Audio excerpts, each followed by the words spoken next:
through this story, and is the guy Indonesian? Because the post was in Indonesian. Yeah, so this is the big question. So basically, holders of Ether, which is the currency for Ethereum, they have something called a wallet, and they're only identified by those very long characters, about 16 or so, completely random collections of letters and numbers.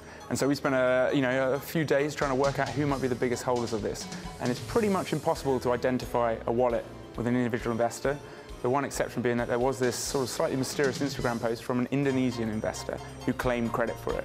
And then the story kind of goes through who might be the most likely people to be making the big money out of this. I mean, from what you just said, that's a 400% return in a month. So there's certainly people out there making a lot of money. It's just really basically impossible, and that's by design, to know who those actual individuals might be. Who are the likely billionaires? So one we know for sure is a guy called Mike Novogratz, who used to be in Fortress, and he says he's got about 10% of his net worth in sort of cryptocurrencies. That comes to about 100 million.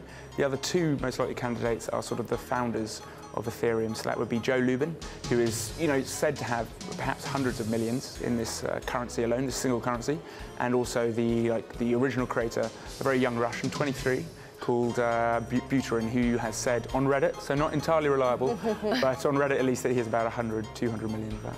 Now, in terms of the secrecy surrounding it, you have people like Novogratz who says it's actually something holding it back.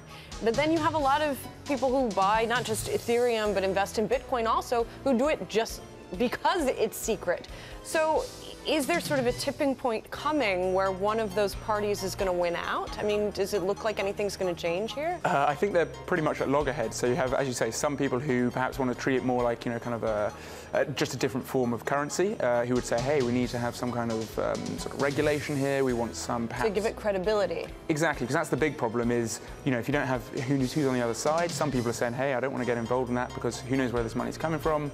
But then on the flip side, and philosophically, this is really where Bitcoin and Ethereum came from, is why should identity be tailed into these financial transactions? And when it gets used for things like ransomware attacks and they demand to be paid in the likes of Bitcoin, at some point regulators, I guess, have to step in, and then either of those two parties don't get a choice if the regulators make a decision that unfortunately greater information is needed. No, definitely, and that's sort of what, the more you see of those attacks, the greater that pressure builds. So the European Parliament, for example, has said, hey, virtual currencies, they cannot be anonymous if they want to sort of have the impact on the world they hope to.